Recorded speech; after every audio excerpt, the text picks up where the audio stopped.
ભરૂચ જિલ્લાના અંકલેશ્વર જીઆઈડીસી ખાતે આવેલી આદર્શ નિવાસી શાળામાં જે આદિવાસી વિદ્યાર્થીઓ સાથે જાતિ વિષયક શબ્દો ઉચ્ચારવા તેમજ માર મારવાનો જે આરોપ વિદ્યાર્થીઓએ વોર્ડન સામે લગાવ્યો હતો તે સંદર્ભમાં સમગ્ર મામલો છે તે શિક્ષણ મંત્રી કુબેર ડિંડોર સુધી પહોંચ્યો હતો। આ બાબતને લઈને જે જિલ્લા શિક્ષણ અધિકારી છે તેઓ દોડતા થયા હતા અને તેમના દ્વારા તાત્કાલિક અસરથી જે આરોપો લાગ્યા છે તે સંદર્ભમાં વોર્ડનની જે અંકલેશ્વરથી જંબુસર ખાતે બદલી કરી દેવામાં આવી છે। આને લઈને જે સમગ્ર ઘટનાક્રમમાં જેમણે શિક્ષણ મંત્રી સાથે વાતચીત કરી હતી તેઓ શું કહી રહ્યા છે અને સમગ્ર શું ઘટના બની હતી વાત કરીશું આ વિડીયોમાં।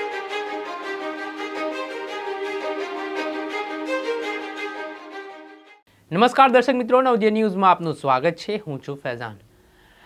ભરૂચ જિલ્લાના અંકલેશ્વર તાલુકાના અંકલેશ્વર જીઆઈડીસી વિસ્તારમાં આવેલી આદર્શ નિવાસી શાળામાં જે આદિવાસી વિદ્યાર્થીઓ ત્યાં અભ્યાસ કરે છે આને લઈને નવજીવન ન્યૂઝ દ્વારા પણ આ બાબતે અહેવાલ પ્રસારિત કરવામાં આવ્યા હતા કે વિદ્યાર્થીઓનો આરોપ હતો કે જે આદર્શ નિવાસી શાળાનો વોર્ડન છે પ્રકાશ ધુડિયા તેના દ્વારા અવારનવાર ઢોર માર મારવામાં આવતો હતો, ત્યારબાદ જાતિ વિષયક શબ્દો બોલીને તેમને હળદૂત કરવામાં આવતા હતા।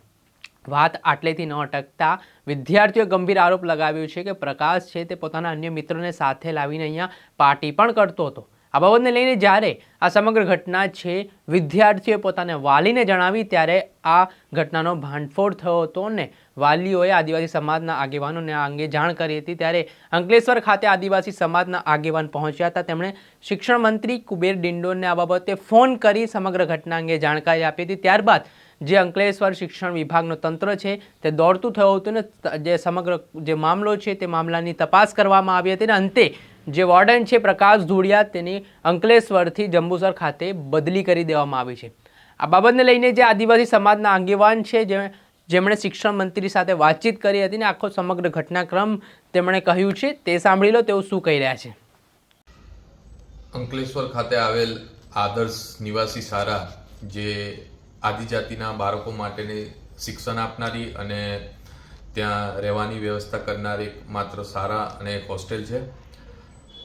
એની ગતરોજની જે ઘટના છે જે આજે સોશિયલ મીડિયા અને તમામ પ્રેસ મીડિયા પર જે અહેવાલો છપાયા છે એના વિશે થોડી ટૂંકમાં જાણકારી આપીશ કે ગતરોજ અમે અમારા ઘરે હતા અને રાત્રિના 10:30 પોણા 11 વાગે અમારી ઉપર માન્ય ધારાસભ્ય શ્રી ચૈતરભાઈ વસાવાનો ફોન આવ્યો કે એમની ઉપર કોઈ વાલીનો ફોન આવ્યો હતો ત્યાં આદર્શ નિવાસી શાળામાંથી કે ધારાસભ્ય સાહેબ શ્રી કે અહીંયા આવી રીતના એક વોર્ડન છે કુમારના, એમનું નામ છે પ્રકાશ ધુડિયા સાહેબ, જે અવારનવાર બાળકોને સાથે નશામાં ગેરવર્તણૂક કરે છે, જાતિ વિષયક શબ્દો બોલે છે અને નશામાં ગમે તેમ અલપરા કરે છે, મારે છે।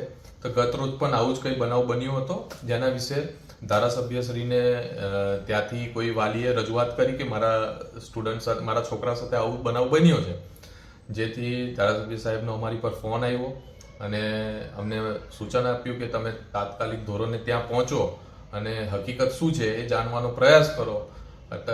કારણ કે ધારાસભ્ય સાહેબ અત્યારે તે સમયે બરોડા હતા એટલે અમે અહીંયાથી ફટાફટ ગયા ત્યાં અને હકીકત જાણવાનો પ્રયાસ કર્યો। હકીકતમાં જાણવા મળેલ કે ત્યાં પ્રકાશ ધોડિયા નામના કોઈ વોર્ડન છે તે અવારનવાર બાળકો સાથે ગેરવર્તણૂક કરે છે, મારે છે અને ગમે તેવા શારીરિક અલપડા પણ કરતા આવ્યા છે અને જાતિ વિષયક શબ્દ પણ ગમે તેમ બોલતા આવ્યા છે। તો એની રજૂઆત અમે ત્યાંના આચાર્યશ્રીને કરી, ત્યાં એ જગ્યા પર મામલતદારશ્રી પણ હતા તે પણ કરી, પણ તમામના મુખ્ય એક જ શબ્દ હતો કે માણસ એવો જ છે। અમે અવારનવાર આ પ્રકાશ ધોડિયા વિશે અમે ઉપર સુધી રજૂઆત કરી છે, 5 દિન સુધી એનો મતલબ કે એનો ઉકેલ આવ્યો નથી। તો તાત્કાલિક ધોરણે આપણા ગુજરાત રાજ્યના શિક્ષણ મંત્રી કુબેર ડિંડોર સાહેબને 11:30 વાગ્યાના આશરામાં ફોન કર્યો। તો પહેલી વસ્તુ એવું થાય છે કે 11:30 કોઈ મંત્રીએ ફોન ઉઠાવી લીધો એ ખૂબ સારી વાત કહેવાય। હાલ જે સમગ્ર મામલો સામે આવ્યો છે જેમાં આદિવાસી સમાજના આગેવાન દ્વારા કહેવામાં આવ્યું છે કે આ પ્રકારની ઘટના છે જે વિદ્યાર્થીઓનો આરોપ છે તે પ્રકારે સામે આવી છે અને આ બાબતને લઈને તેમણે શિક્ષણ વિભાગને પણ રજૂઆત કરી હતી. આ ઘટનાના પગલે આમ આદમી પાર્ટીના ડેડિયાપાડાના ધારાસભ્ય ચૈતર વસાવા પણ ત્યાં પહોંચ્યા હતા, જ્યાં તેમણે આખી ઘટનાક્રમ વિશે વિદ્યાર્થીઓ સાથે વાતચીત કરી હતી અને ત્યારબાદ તેમણે શિક્ષણ અધિકારી અને શિક્ષણ મંત્રીને પણ આ અંગે રજૂઆત કરી વોર્ડન સામે કાર્યવાહી કરવામાં આવે તે પ્રકારની માંગ કરી હતી. જોકે અંતે હવે જંબુસરથી જે પ્રકાશ ધુડિયા નામનો વોર્ડન છે તેની જંબુસર ખાતે બદલી કરી દેવામાં આવી છે. દર્શક મિત્રો, અત્યાર સુધીમાં બસ આટલું. આવા નવા વિડીયો સાથે આપને માહિતગાર કરતા રહીશું. નવજીવન ન્યૂઝની ચેનલને આપ લાઇક કરો, સબસ્ક્રાઇબ કરો અને નવજીવન ન્યૂઝના પરિવારનો હિસ્સો બનો. નમસ્કાર.